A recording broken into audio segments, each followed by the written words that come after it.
ஒன்றை சொல்கிறேன், அல்லாஹ்விற்காக ஒன்றை இழந்தால்,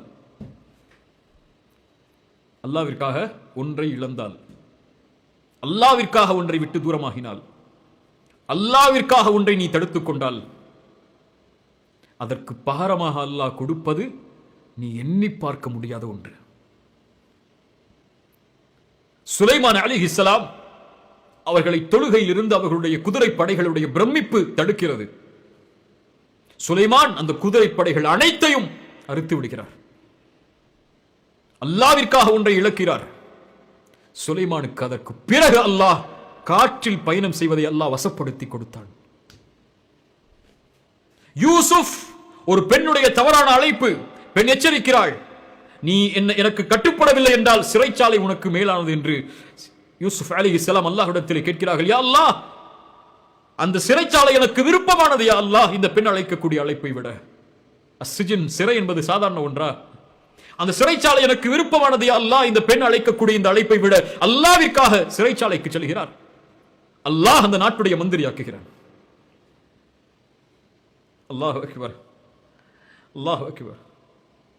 சஅத் இப்னு முஆத் ரலியல்லாஹு அன்ஹு போர்க்களத்திலே கொல்லப்படுகிறார். பனு குரைதாவுடைய தீர்ப்புக்கு பிறகு இறக்கிறார், ஷஹீதாகிறார். ரசூலுல்லாஹி ஸல்லல்லாஹு அலைஹி வஸல்லம் அவர்கள் சஅதுடைய ஜனாசாவை சுமந்து செல்லும் பொழுது சொன்னார்கள், அந்த மக்கள் எவ்வளவு லேசான ஜனாசாவாக இது இருக்கிறது என்று. ரசூலுல்லாஹ் சொன்னார்கள், இன்னல் மலாயிகத கானத் தஹ்மிலுஹு, அவருடைய ஜனாசாவை மலக்குகள் சுமந்து செல்கிறார்கள். ரஹ்மானுடைய அர்ஷ் ஆடுகிறது அவருக்காக.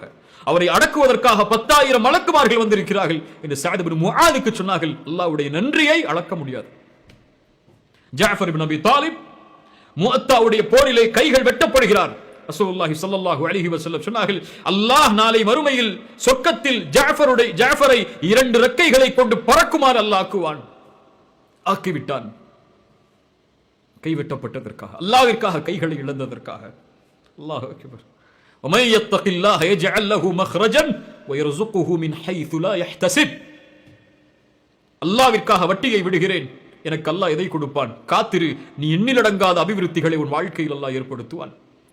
அல்லாஹ்விற்காக இந்த ஹராமை விடுகிறேன், எனக்கு நிம்மதி அளிக்கிறது இந்த ஹராம், ஆனால் இருந்தாலும் அல்லாஹ்விற்காக தூரமாகிறேன், அல்லாஹ் ரப்புல் ஆலமீன் பன்மடங்கு மகிழ்ச்சியை உன் வாழ்க்கையில் ஏற்படுத்துவான்.